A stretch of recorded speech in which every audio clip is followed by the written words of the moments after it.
Not yet, but soon.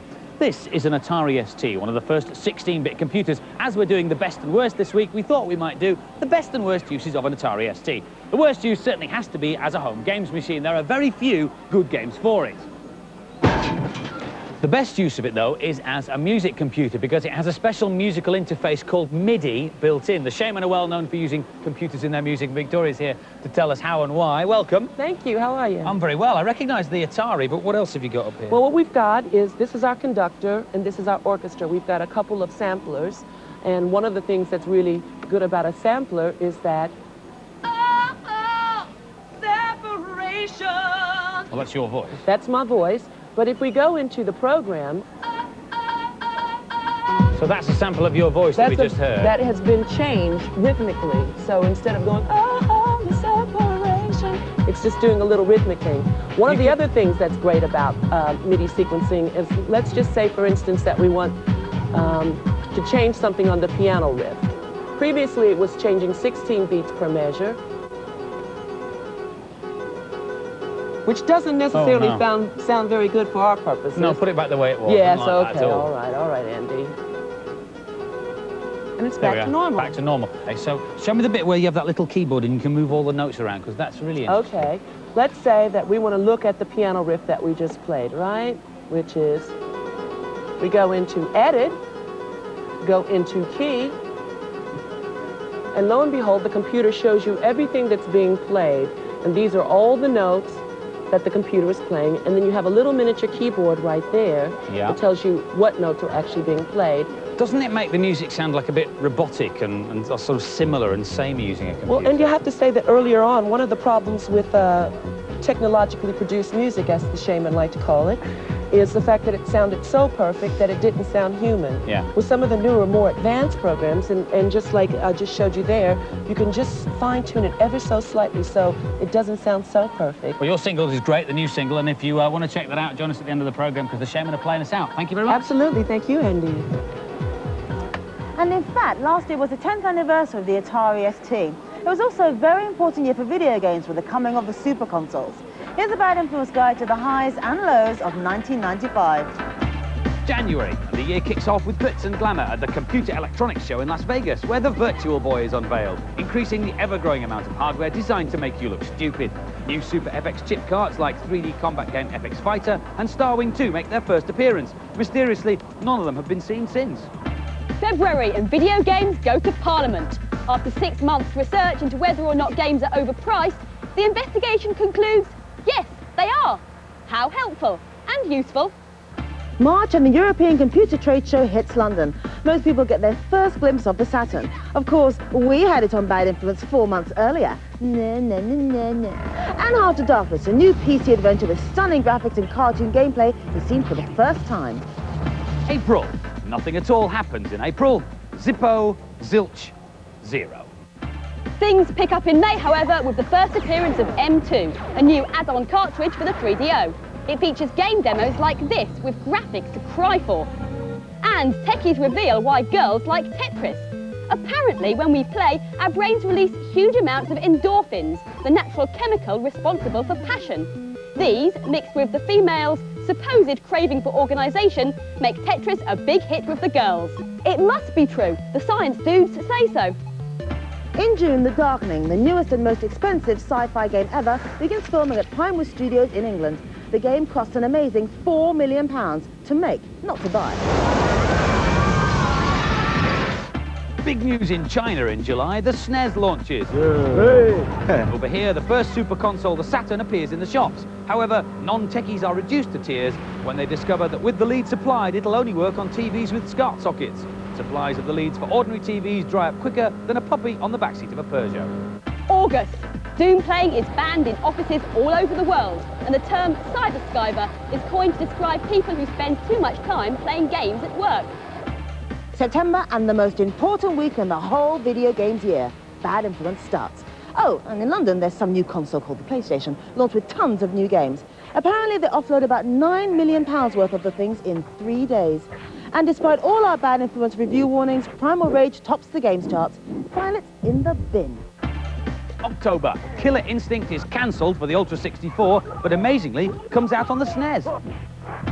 November, and the Ultra 64 fails to get launched in Japan. It slips more times than a tap-dancing centipede on a banana skin. However, Bad Influence is treated to a preview of the machine in Tokyo, and top games for the console are scarce, but crowds are amazed by the, well, amazing Super Mario 64. And finally, it's Christmas, and Virtua Cop, the 3D gangster blaster on the Saturn, is just one of the top games vying for your cash. Others are the incredible-looking Star Wars game, Rebel Assault 2 on PC, and the worm-tastic mate, Earthworm Jim 2 on Mega Drive and SNES. Youch! What a year! Sure, now! So what's juggling got to do with computers? Well, this is Juggling Master, one of many programs available to help professional jugglers like Sean invent new ways to juggle.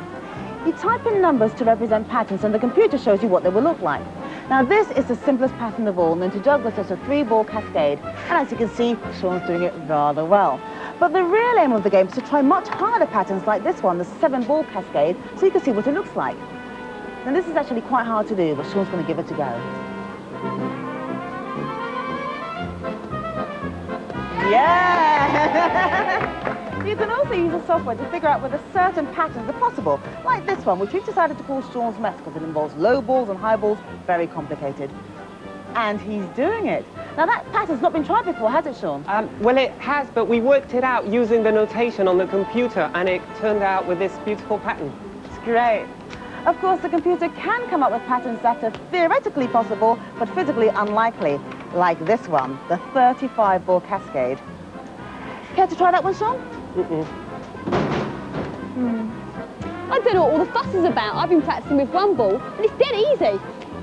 And now with some more reviews of this year's games, our celebrity reviewers. 3, 2, 1, go! Ridge Racer Revolution is, surprise, surprise, the follow-up to the renowned Ridge Racer. It features more high-speed racing action with the addition of a rear-view mirror and some spectacular new tracks. The game also has a link-up option, allowing for some frantic 2-player duels if you have another PlayStation, another TV, and another copy of the game, that is. Okay, the cars can be quite difficult to handle at first, careering all over the place until you get the hang of the controls. But once you work out how to take the corners, it's a really spectacular ride. Before you get in the driver's seat, you have to choose a track and a car. There are 3 tracks and 4 cars to start with more becoming available the more you win, or if you cheat. This is the hardest track in the game, speeding through all these hairpin turns and narrow, windy roads. It takes a lot of concentration, Nicola. The other drivers are really aggressive, so the rear-view mirror is especially useful so that you can block them from overtaking you. Yeah, you can view the race from inside or outside the car, but I prefer being inside because the sensation of speed is much better. One of the things I don't like about this is when you hit something like another car, concrete wall, even a grass verge, you just bounce off no matter how fast you're going. What really makes the game is the 2-player mode. Humans are always the most competitive opponents, and beating a friend in the final lap really gets the adrenaline going. When you've finished all the tracks in first place, you get to race them backwards like we're doing here. Your opponents are a lot tougher in this mode, especially in time trial, while the ultra-fast Black Devil car makes an appearance. Racing through spectacular scenery at immense speeds is really appealing. The game is good. It's a great racing game, especially for 2 people. And the celebrity scores for Ridge Racer Revolution, amazingly, 5s again. Ready, go! Virtua Fighter 2 is the most wanted video game in history, with orders of over 1.5 million in Japan alone. There are 10 fighters to choose from, including a teenage kung fu master and a rather unsteady 83-year-old. Each fighter has over 100 moves, and the 3D animations are fluid and spectacular. The first thing you notice about this game is its speed. It moves twice as fast as Virtua Fighter, and it looks a lot better. All the fighters' moves are controlled by just using 3 buttons, block, punch and kick, which makes the game really easy to get into.